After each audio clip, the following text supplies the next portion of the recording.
வெண்ணிலாவே வாடாத பூவே என் வாழ்வில் மீண்டும்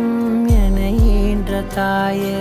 கண்ணோடு இமையாய் சுகமான சுமையாய் இரு கையில் ஏந்தி தாலாட்டுவேனே காற்றோடு தலை கோதி நதியோடு தவழ்ந்து உயிரோடு உயிராக உறவாடும் அழகே பனியோடு விளையாடி மலரூஞ்சலாடி தரை வந்து தமிழ் பேசும் இரு கால் வெண்ணிலவே சிறகாக உன்னை நான் ஏந்தி செல்வேன்.